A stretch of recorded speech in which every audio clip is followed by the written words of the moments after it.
Hello, everybody. Hi, it's Suzy Welch. Welcome to Becoming You, the podcast that's about becoming you. It's about just this methodology that I've developed. I'm a professor at NYU Stern School of Business, and this is a methodology that walks you through the process of answering the question, what should I do with my life? But also gives you this lifelong tool for self-awareness and self-understanding and career planning. That's sort of the big picture of becoming you. But we talk about a lot of things in this podcast, and one of the things that I talked about a few weeks ago is something that I want to talk about again. Even if you didn't hear the last podcast about this, I'm going to bring it up again, and it's about Suzy the Swan. And the reason I want to bring up Suzy the Swan is so many listeners have written me and asked me about Suzy the Swan. So just in a tiny little nutshell, for those of you who did not hear the previous podcast, and frankly, I'd like to know why not. Okay. Can you please submit a written explanation? Go back and listen to the podcast. Hey, on TikTok when they say if you didn't see my first video, go back and watch the first video so you understand this one. I just swipe right by those. I was like, get out of my face. But anyway, here's the story. The story is that for a long time on my pond near my house, there was a swan, a single swan, who I dubbed Suzy because I assumed that she's a widow like me. For all I know, it's a male swan, but I assumed that she's a swan's mate for life. And this was the swan. And one day, this swan disappeared. And I felt grievously sad about the swan, about Suzy disappearing. At the point I was running around the pond saying, Suzy, Suzy, where are you? When I call the swan Suzy, this does freak out my friends, neighbors, and children. But whatever. I feel very closely identified with this beautiful swan who's all by herself and making a life on her own. So I did ask ChatGPT, what has happened to my swan? And it answered, your swan will come back. Swans leave when there are disturbances. And actually, it had been the night after the fireworks for July 4th. Okay, so I left you all with bated breath, I'm sure, wondering if Suzy was going to come back because I was actually at an event on the island of Nantucket, and somebody came up to me at this event, it was a fundraising event, and said, has Suzy come back? And there were a lot of people around who know my name is Suzy, and they wondered what was wrong with this woman that she was asking Suzy, has Suzy come back? Anyway, I knew exactly she was referring to the swan. So my friends, the swan has not come back. Suzy the Swan is gone, it appears. And I was having a gigantic pity party about it, and I know this is going to sound crazy for people out there who are not fellow animal maniacs like myself, but I missed her. I missed her part of our daily routine, that I would walk down to the pond with my dogs, and then Suzy would show up and she would swim and paddle along as we walked around. And I missed her living metaphor in my life, that this was this beautiful creature who was making her life on her own. And not that I'm a beautiful creature, don't get me wrong. Nobody hates their looks more than I do. So I would say that I just identified with this swan. She did not come back. She's not come back, my friends. But the craziest thing happened, and this is so true, complete truth. I took a picture of it, and I'm happy to post it anywhere for verification. But the other day, I went down to the pond, and my eyes could not believe it, but there was this incredibly beautiful single heron swimming around on the pond. And I guess I just read too much literature in my life. I immediately snapped a picture of her, and I said, oh my gosh, this new bird has showed up all by herself on the pond, and she didn't paddle with us because she has not gotten to know us yet, but she did observe us and we observed her. She was magnificent. Usually herons are in pairs as well. And I have read so much literature. I thought, well, what is the metaphor here? What is the metaphor? And I think it's about reinvention or renewal or different versions of ourselves. And I literally said to her, what should I name you? What should I name you?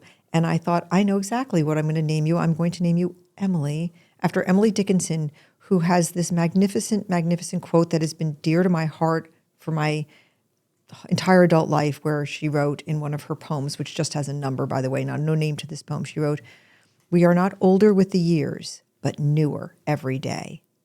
And this has actually been sort of my personal motto. We are not older with the years, but newer every day, because I actually endeavor to be newer every day. I can't fight the years. I'm getting older. What can I say? I've got a birthday coming up. It's better than the alternative, as they say. But I love this constant idea of growth through learning, growth through growing. As you go through things, you grow through things. And so I named her Emily in honor of being newer. And here was my new heron, and I greeted her warmly. I hope that she stays with us. She's magnificent. And she's also by herself, but maybe this was a message to me about renewal. And I will just add this one thing about this. Right after the heron landed on the pond, and if you're wondering if this story is ever going to end, it is. Right after this heron landed on the pond, I went out to dinner with my daughter and one of her friends who is a very deeply spiritual person, went to Yale Divinity School, and is really a great student of all religions. And I might even say he's a little woo-woo, okay? And I try not to be woo-woo, but occasionally, obviously, as I go around naming swans, I must have some woo-woo in me. And my daughter, Eve, related that she had recently, for $130 an hour, she'd recently hired a woman who told her what her soul animal was. Not her spirit animal, but her soul animal. And that this woman looks at your picture and then she tells you what animal you are like in the animal kingdom. And I could tell that Eve's woo-woo friend's eyes were rolling back in his head with the absurdity of this notion. He was like, So even this friend, Luke, found this notion to be absurd. And I said, and I typically would also, but in the spirit of renewal and reinvention and open-heartedness, I said, I would like to have an hour consultation and find out what my soul animal was.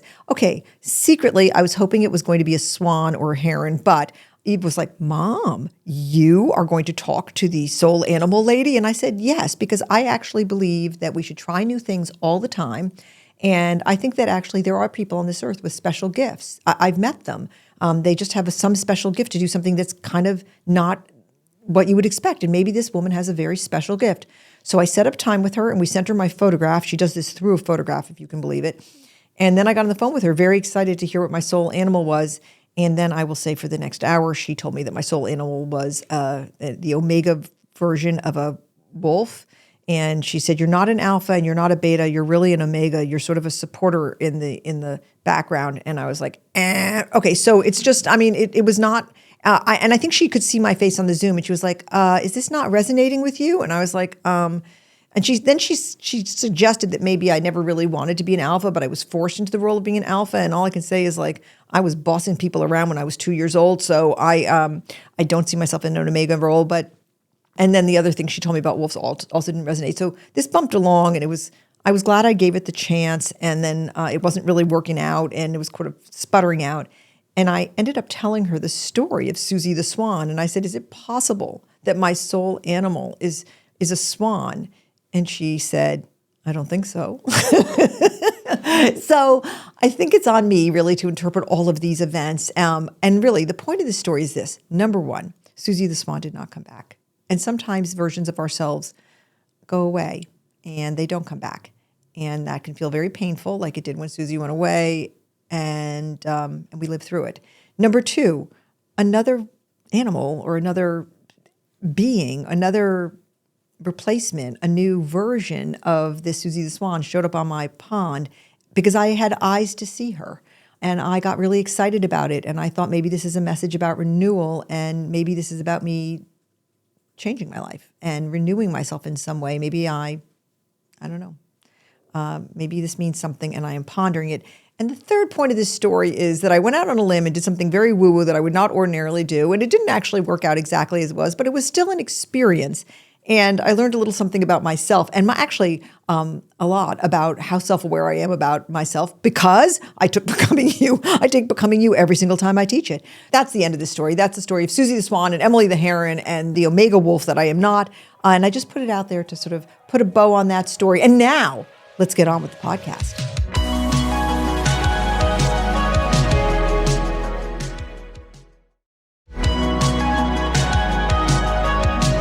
But let us move on to our next portion of the show, whereas I take questions from the audience, and I'm so curious to know what you guys have got for me today. What do we have? The first question from the community is, what if you have an interest in multiple avenues and can't decide which path to take? Oh, what if you have so many options and you don't know which one to do? So I talk a lot about this thing I call the cowbell syndrome. I quote myself talking about the cowbell syndrome every single day, and this is it. It came from a student who said to me, sometimes, Professor Welch, I just think that I want to be a country veterinarian. And that would be the perfect life for me in so many ways. I'd live out in the country and I'd take care of dogs and cats, but I really like farm animals, and I would vaccinate the cows and I would hang out and I'd have a beautiful life with my family in the country. And I just think that would be great. And I should have gone to vet school to do that. But then I start thinking, man, you know what would really be like the best life in the whole world for me? I've got this vision of myself ringing the bell on the NASDAQ when my company goes public, and like being a tech entrepreneur. It's got so many things. I would really love to be a tech entrepreneur, and I'd really love to ring the bell, and I had that vision, and my parents would be there, and that's what I really want to do. And I said, well, wait, what is it that you actually want to do? Do you want to vaccinate the cows or ring the bell? And the student went, both. And that is just the whole, so I call it the cow bell syndrome. Vaccinate the cows, ring the bell. And the thing about it is, there are people in my field, okay, technically in my field, that talk to you about trying on a lot of different personas and sort of trying out these different versions of yourself. And I think that's all great, except for you have to wake up every day as one version of yourself. You can't be 10 people in one day. You can't even be 2 people. You just got to be one person and get up and go to work. That's the reality of it. So I don't know how you actually do that. I don't know how you try on different personas. I actually am from the school of thought you got to choose one. And that's actually why I developed Becoming You, to help you choose the one. And it may be not everything, but it's going to be your best road to follow, because you did this very deliberate work of figuring out what your authentic values are, what your actual aptitudes are, and what areas of the economy that are growing interest you the most or call you emotionally or intellectually. You can't keep on trying personas on, because you'll drive everyone around you insane and you'll get poor. You've got to choose one and go with it. But you can't go willy-nilly into it. That's a big, big, big decision. So the answer to your question is, you've got to get out a pen and paper. You've got to figure out your authentic values, what they really are. I have a whole bunch of exercises about those. And if you listen to the podcast, I describe many of them. And follow me on Instagram. I put a lot of the exercises there. The book's coming, but not for a couple of months, but they'll all be in the book. Some of them will be on my website, which is coming soon as well. A lot of stuff in the works. You've got to know your aptitudes. Again, you can test for these. It's not inexpensive. It's $40. I get it. That is an expense. But you can go to uscience.com. I have no financial relationship with this company, and you can figure out what your actual aptitudes are. And then it's on you to figure out the areas of the economy that call you intellectually and emotionally. Just keep your aperture wide. Don't just go for what you know exists. And somewhere at the intersection of those 3 things is the road you need to take. Because if you don't know your destination, any old road will do, and you'll wander in the vast wilderness of options your whole life long, and that's not fulfilling. It's not. I'd rather have you choose one direction, go for it, get pretty close to it, and then say, okay, this was not exactly right. I'm going to change directions, because life is long enough for you to do that. But to vacillate between all the different options, it's kind of emotional and personal agony, and it gets you nowhere. It gets you nowhere. You can't indulge in the cowbell syndrome. But I also don't think you should choose randomly between the cows and ringing the bell. I think you got to do the hard work to make an informed decision. And I highly encourage you to do that. And it's hard. If it's easy, you're not doing it right. So I hope that's helpful to you. And I do have out many resources to help you do that. That's actually my purpose. That's my bag. That's what I really love doing. So I hope it's helpful to you. And I'm really glad you wrote me. Good luck, good luck, good luck. I'll take another question from the community. Thank you, everybody, for sending these in. I love it. Do you have any tips for getting back into the workforce after many years as a stay-at-home mom, specifically about salary negotiation? I want to be realistic, but I also don't want to be taken advantage of because I took time off to raise my child. Yes, that is what we all want. I totally understand this question. It is a gigantic decision that every working mother makes. Do I stay in the workforce? Do I go home? Sometimes we don't even have the option to make that, but if we that decision. But if we do, and then we do stay home, we exit off the highway of work, and then a moment comes when we want to re-enter. And it's really hard. There's actually organizations, there are nonprofit organizations that help women do exactly that. But it's complicated right now because of the labor market. Like right now, there was a very interesting article in the Wall Street Journal just recently that talked about how the labor market is now punishing college grads because all those jobs are filled. And so I don't know what kind of job this particular mom is trying to re-enter into. But I would say, if I can be just totally candid with you, and I'm going to be because I cannot help myself, is that beggars can't be choosers. And so you're talking about negotiating your salary. I don't want you to be taken advantage of, but you don't have a real big leg to stand on here. Once you have a track record and you've got performance and you've got a resume that says, look how great I am, then you can start negotiating your salary. Right now, somebody is taking a gigantic risk in hiring you. You've been out of the workplace. You probably don't have all the skills unless you really kept up on your skills. And so somebody is gambling on you, and you've got to reward them by taking a salary that you probably don't like very much at the very beginning. The minute you have results, you can go in and renegotiate. But to negotiate your salary up before you've got results to speak for it is a pretty hard thing to do. And so I don't want you being taken advantage of. It stinks. But, this is all about who's the seller and who's the buyer. It's just like, it's just like any other economy. And you're in an economy right now where you are the seller. You're selling yourself. And the buyer's got the leverage. And I'm sorry that that's the case. That's part of the deal that you make when you are a stay-at-home mom. And I'm sure you knew it. You give something up to get those beautiful hours with your kids. I miss them. When I got fired and I was finally home for the first time, my daughter came home from school and I opened the front door and I said, hi. She'd never seen me at 3:00 in the afternoon her entire life. I had just been laid off. And I wasn't laid off. I was fired. And I said, hi. And she said, what are you doing here?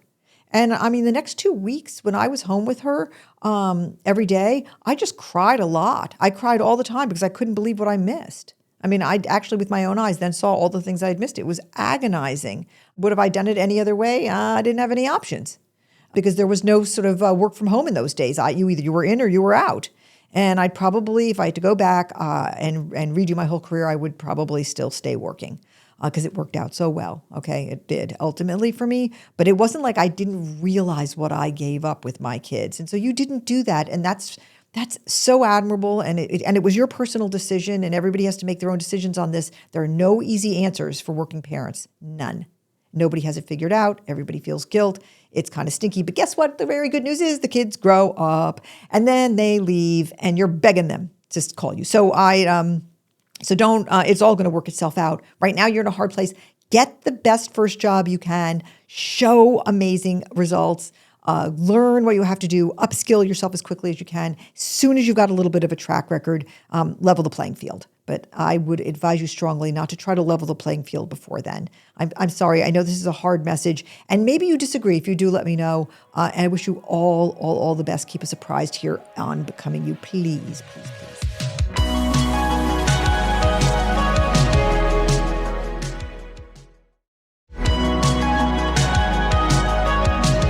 Friends, we have 5 minutes left in the Becoming You podcast. I'm so glad you're here. I'm really glad. I know your time is precious, and the fact that you would spend like a half an hour with me this week is incredibly, I'm very sincere. It really touches me. We work with a podcast company, and they actually showed me the amount of hours people have spent with this podcast, and I was like, gotta be kidding me. That's beautiful. And so I'm really grateful. I'm really grateful. All right, now we've entered the portion of the podcast where my team tries to stump me, and sometimes they do. Okay, so we got a few quick rapid fire questions. Go ahead. What do you got for me? Okay, if you could interview anyone in the world, who would it be and why? And don't say Pitbull. Okay, I'm not good. They've more not to say Pitbull. I would not interview Pitbull. I don't want to know Pitbull. I don't want to know him. I just want to listen to his music. I just want to run to his music. And in fact, it's a dangerous thing to know your idols. I mean, and okay, not that he's an idol. I just like his music. Everybody get over yourself. Okay, maybe he's an idol. I do like how optimistic he is. But it's very interesting. I've had a long-time reader, somebody who first got to know me through my book 10-10-10 in 2009. And then she followed my career closely. Her name is Beth Williams. Beth, if you're listening to this, love you, my friend. And a long time passed where Beth just communicated with me through social media, and I knew her from a distance because she was a person who really supported my work. And then she was down in Florida for work with her husband, Tim. Tim, love you too. And she was going to come hear me give a speech. I said, come over to my house and let's have coffee. Okay, this is somebody who'd been sort of in my universe since 2009 as a person. It was a very one-way relationship because she followed what I did. And I mean, I knew what she did because I was friends with her on Facebook and so forth. And she came over to my house and we became friends. And I consider her a friend now. And she said, afterwards, she posted that quote that it's really best not to ever meet your idols. And when she met me, it was a good experience, not a bad one. And it was a great experience, actually. I almost want to cry thinking about it. And so this is a really long-winded way of saying, like, I don't really want to meet most of my idols because you don't want to be let down when you really, really, really respect them. I will say I have met some of my idols. Like I've met Jamie Dimon and Mary Erdos, who run JP Morgan. I think they're some of the greatest business people in the world, and they live up to everything. I've been very blessed to know Warren Buffett. He exceeds expectations. He's just a fantastic person who also happens to be the greatest investor who's ever lived. And he's funny and smart and dear. And so I've been really lucky. But in general, it is a dangerous thing. For instance, I happen to live near Madonna because I live on the Upper East Side. And I live in fear of bumping into her one day and finding out that she's not a nice person because I revere what she's done in her career and her reinvention. So, all right, this is a long way of asking who I want to interview. Guess what? Maybe Madonna. Okay, maybe Madonna, because you know what? I don't expect her to be my friend, and I don't expect her to be very nice, but I do want to ask her some questions, because here's the one thing about her. Apropos of that last question we got from the audience, one time in an interview, Madonna, it was really recently, I think she has 6 or 8 children. She actually, maybe it's 6. She recently said, I still don't know how to be a working mother. And I thought, oh my God, even you. Wow. Even you. I mean, this weekend, one of my kids was saying and doing something, and I was lamenting to a friend that I only got parenthood 75% wrong. And of course, then everybody said, no, you didn't do that. But I felt that way at the moment. And I would love to hear from her about that, because she is a person who presents herself as a very successful person on every front and very self-confident. And it actually was very encouraging to me to hear her say, I still haven't figured out this piece of life yet. So I'd like to interview Madonna specifically about being a working mother. Okay?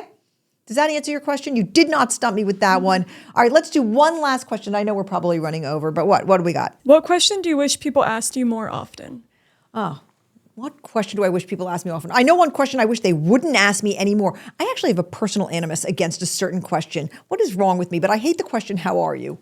Okay? Because I remember very young, like in college, walking on a path and somebody walking by and seeing somebody else they recognized. I was an observer of this moment. And one person said to the other person, hey, how you doing? And the other person said, terrible. And the other person kept walking. Okay, so I think that how are you is just there's other ways to enter into conversation, and how are you is one I can't stand answering, because the answer for me always with a how are you question is so freaking complicated, isn't it for you? So, okay, but that doesn't really answer your question. One question I want people to ask me more often.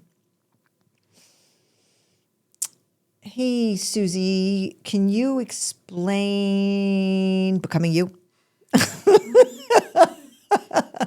Or how, I know, you know what I love it when people ask me, how can I take your class? Because right now I can finally, usually when people say, I wish I could take your class, and I say, yeah, but you have to get into NYU, and then you've got to get into my class, and I wish I could help you, but I can't. Because now I can say you can take my class. You can, because I'm offering it one time only, open to the public, September 3rd through 5th. If you want to take a very accelerated, very jam-packed version of Becoming You, you can do that. Check out my website if you're interested. By the way, this was a public service announcement. But that's the question. Don't ask me how I am, and ask me about Becoming You. All right, I will talk to you all next week. Thank you so much for tuning in. Have a fabulous, fabulous week. Becoming You wherever you are. I'm Suzy Welch. See you soon.